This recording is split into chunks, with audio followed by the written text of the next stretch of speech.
ये जो 7 जून के इंतखाबात हैं गिलगित बल्तिस्तान में, ये पहले ही कंट्रोवर्शियल हो गए। उसकी वजह यह है कि पाकिस्तान तहरीक इंसाफ का बयानिया आपने देख लिया। वो ये कह रहे हैं कि सलमान राजा साहब गए, उनको स्कर्दू नहीं जाने दिया गया। असद कैसर साहब के साथ जो हुआ उसको कंडेम किया जा रहा। तो शफाफियत पे अगर पहले से इतने सवालात खड़े हो जाएंगे तो फिर इंतखाब होने से पहले जो पब्लिक कॉन्फिडेंस है उसमें कोई फ़र्क नहीं पड़ेगा, आपको लगता है, इलेक्शन की शफाफियत को लेके? जी, बहुत शुक्रिया। आपने हुकूमत का मौक़िफ़ जानने के लिए मुझे मदऊ किया। गुजारिश ये है कि तहरीक इंसाफ का अपना एक नुक्ता नज़र है, लेकिन मैं आपके सामने कुछ चीज़ें खोल कर रख देता हूँ। पहली बात तो ये है कि कोई आज से 3 दिन पहले एक टॉक शो में अचानक मुझे इनवाइट किया गया और बताया गया कि असद कैसर साहब को जहाज़ में सवार नहीं होने दिया गया। इस तरह की उन्होंने मुझे बात बताई। तो मुझे, चूँकि मेरे पास मालूमात अधूरी थी, मैंने यही कहा कि ये मुनासिब नहीं है, ऐसा नहीं होना चाहिए। लेकिन उसके बाद मैंने सारी चीज़ों की फर्दर तहकीक की और आज आप वही सवाल मुझसे दोबारा कर रहे हैं।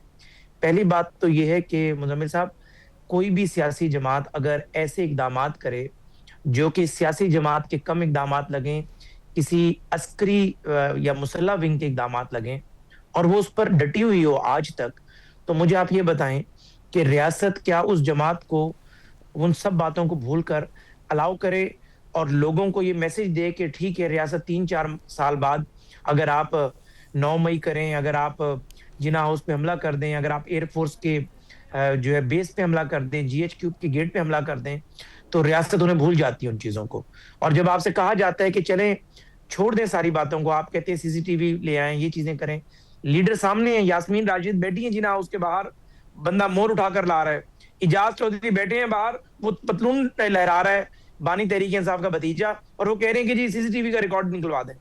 हमने क्या कहा, सारी जमातों ने, पीपल्स पार्टी बड़ी बनी, जरदारी साहब ने कई दफा ये बात की कि आप कम से कम इसमें अनकंडीशनल अपॉलॉजी करें और कहीं जिसने अनकंडीशनल अपॉलॉजी नहीं करे या जिसने किया उसकी मजम्मत करें खुलकर और कहीं गलत हुआ है, और ये कोई जमात को नहीं करना चाहिए। ये क्या कहते हैं, ये जानबूझकर इस तरह के इकदाम जब आते इलेक्शन हो या कोई जलसे का एनओसी लेना हो, उसको बीइंग अपॉर्चुनिटी यूज करना चाहते हैं ताकि अवाम को मैसेज दें कि रियासत ने तो हमें माफ कर दिया, रियासत भूल गई है। इतना बड़ा हमने रियासत के खिलाफ एक मुसल्लह काम किया नहीं। भुट्टो साहब की असैसिनेशन हो गई, पीपल्स पार्टी तब भी मकबूलियत के अरूज पर थी। माल रोड के ऊपर पीपल्स पार्टी के कारकुनान ने को खुद सोजियों पे मजबूर किया गया, उनको यानी बदतरीन टॉर्चर किया गया। किसी पीपल्स पार्टी के बंदे ने किसी कोर कमांडर के घर के बाहर या किसी वजीर आला के या जीओआर के बाहर या रंडी शरा के बाहर आगे तो लगाई, खुद सोजियां तो की, ये नहीं किया कि अंदर घुसकर वो दहशतगर्द बन गए हो। अब बात यह कि आज जीबी के अंदर इंतखाबात हैं तो उसमें बैरिस्टर गौहर कैंपेन चला रहा है। आपका सवाल बनेगा बैरिस्टर गौहर चला रहे तो असद कैसर क्यों नहीं चलाने दे रहे। बात यह कि सिर्फ वो रहनुमा जिनके खिलाफ जाहिर है एविडेंस सरफेस पे मौजूद नहीं, लेकिन सबको पता है कि वो बानी तहरीक इंसाफ के 9 मई के बयानिए के साथ खड़े हुए थे, उन व्हाट्सएप ग्रुपों में मौजूद थे, असद कैसर उनमें मौजूद थे। बैरिस्टर गौहर मौजूद नहीं था तो किसने बैरिस्टर गौहर नहीं, हुज़ैफा साहब, ये सलमान राजा साहब तो आए ही, उसके बाद फिर ज़हीर बाबर साहब हैं, नईम पंजोता हैं, शौकत बसरा हैं। हाँ, जी जी जी, ये भी यही कह रहे हैं वगैरह उसी नहीं, शौकत बसरा साहब का तो आपको पता है, मुझसे ज्यादा पता है कि शौकत बसरा साहब क्या बयानियां रखते हैं। बात ये है कि ये चले जाएं, क्या कहते हैं, जो आज आपके प्रोग्राम में हमारे दोस्त शौकत यूसुफ सही साहब हैं, कोई बंदा ही नहीं रोकेगा। सबको पता है शरीफ आदमी है, यानी दिफा अगर उस वक़्क़े का नहीं भी करते तो कोई जो है खिलाफ बात नहीं करते रियासत के, तो दिफा भी नहीं करते उस वक़्क़े का।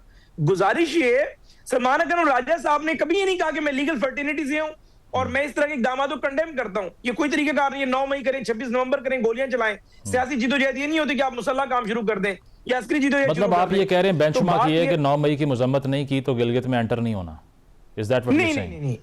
नहीं, आई एम सेइंग दैट कि जो बंदा 9 मई का दिल से सपोर्टर है, सिंपैथाइजर है, अच्छा, या रियासत के खिलाफ मुसल्ला जिदोजहद को पसंद करता है, चाहे वो 9 मई हो चाहे 26 नवंबर हो, तो रियासत उसे टॉलरेट नहीं करेगी। सही।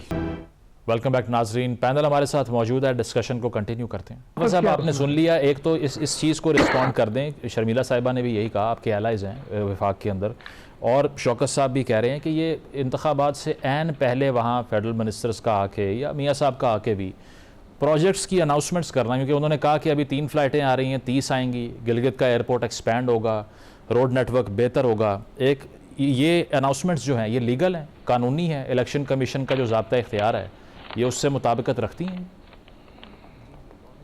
साहब, मैं गुजारिश कर देता हूँ, मैंने बड़ा पेशेंटली अपने भाई शौकत साहब को सुना है।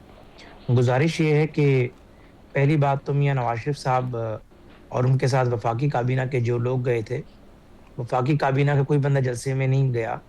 वफाकी काबीना के लोग अपनी ज़ाहिर जीबी के हवाले से दीगर भी अमूर होते हैं, प्लानिंग के मामला चल रहे होते हैं, उन्होंने अपनी मीटिंग्स की।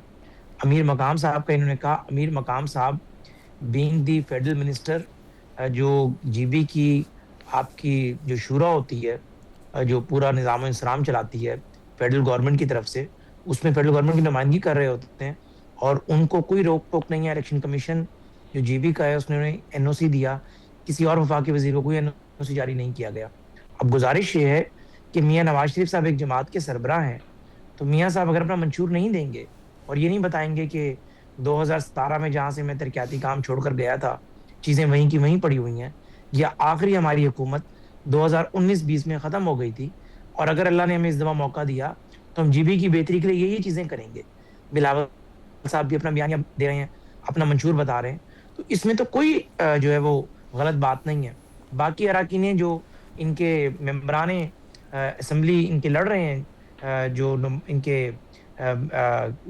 उसमें जो है मेंबरान कैंडिडेट्स हैं इनके, वो कैंडिडेट्स भी अपना अपना ज़रा मंशूर बयान करते हैं। हल्के में जो तरक्याती काम वो अगर बन गए, मुंतखब हो गए वो कैंडिडेट्स, और बीइंग द इलेक्टेड मेंबर वो जो चीज़ें करेंगे, तो ये तो मैं शौकत साहब की इस दलील पे हैरान रह गया कि मियाँ नवाज शरीफ साहब ने कहा है कि अगर हमारी हुकूमत आ जाती है तब भी, और अगर हुकूमत नहीं भी आती तब भी मैं वज़ीर-ए-आज़म साहब से जाकर ये बात करूंगा कि फ्लाइट्स जो है बढ़ा दी जाएं, इस करदू एयरपोर्ट को बड़ा कर दिया जाए, या कुछ रोड्स नेटवर्क की उन्होंने बात की कि जो मैं छोड़कर गया था 2017 में वहीं से दोबारा शुरू किया जाए।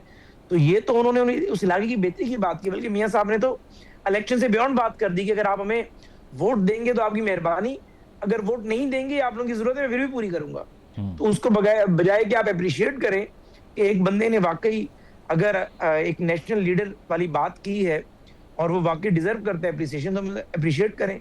यहाँ पर शौकत साहब शुरू हो गए कि जी प्री पोल रिगिंग कर रहे हैं और ऐसे संगीन इल्जाम शुरू कर दिए कि बैलेट पेपर कहाँ छप रहे हैं, कहाँ जा रहे हैं।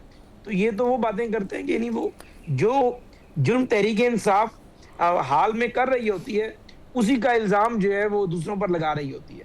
गुजारिश ये है कि तो वो बातें कर रहे हैं कि जो वाकई मुनज़्ज़म धांधली के लिए क्रिमिनल ज़हनियत रखने वाला कोई बंदा कर सकता है। तो मेरे ख्याल से यही काम केपीके में किया गया होगा, तभी मौलाना फजलुर रहमान साहब रो रहे हैं, एएनपी रो रही है। ऐसी लैंडस्लाइड विक्ट्री तो कभी केपीके में किसी जमात और जफर साहब एक और सवाल यहाँ पे ऐड कर लें। पिछले अगर 13 साल को देखा जाए तो तकरीबन 10 साल पीएमएलएन की गवर्नमेंट बनती है। मियाँ साहब ने जाकर ये भी कहा कि मुझे मल्टीपल टाइम्स आपने देश निकाला दिया, मेरी गवर्नमेंट को गिरा दिया, मुझे निकाल दिया, मैं आपसे गिला नहीं किया, अगर मैंने तो आप भी मुझसे गिला नहीं कर सकते।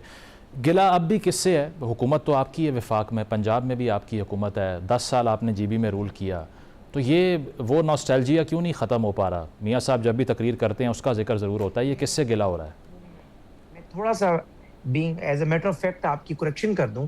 एक तो मियाँ साहब के दौरे इक़्तिदार में जीबी में सिर्फ 2 साल हमारी हुकूमत रही, यानी 15 में इलेक्शन हुए, 17 में मियाँ नवाज शरीफ साहब डिस्क्वालीफाई हो गए और उसके बाद आपने देखा साकिब निसार ने आखिरी 6-8 महीने रूल किया। मैं वो गुजारिश कर रहा हूँ, उसी पे आ रहा हूँ मैं।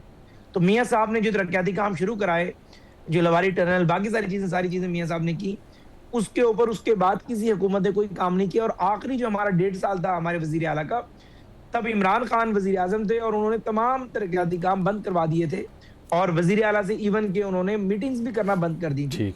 गुजारिश ये है कि मियाँ साहब ये गिला क्यों कर रहे हैं? आपका बड़ा जेन्युइन सवाल है कि अब तो 9 साल हो चुके हैं। आप गिला तब करते हैं जब आप अवाम का बुरा हाल देखते हैं। जब मियाँ साहब गए वहां उन्होंने बुरा हाल देखा, जीबी की टोटल डेवलपमेंट का, वहां के इंफ्रास्ट्रक्चर का, वहां के रोड्स का, तो मियाँ साहब ने पब्लिक से ये शिकवा किया कि जब मुझे निकाला जा रहा था साकिब निसार या आसिफ सईद खोसा मिलकर, तब अगर अवाम उस शिद्दत से सड़कों के ऊपर आती, अवाम जीबी की हो, पंजाब की हो, केपीके की हो, और मियाँ नवाज शरीफ की उस निकालने में रुकावट बन जाती, तो मियाँ साहब कहने का मतलब है कि तरक्की का सफर रुकता नहीं। अब आपका सवाल ये होगा कि शहबाज साहब पिछले 4 साल से हुकूमत में, आप फॉरन बीइंग डेविल्स एडवोकेट में जवाब देते हैं उसका।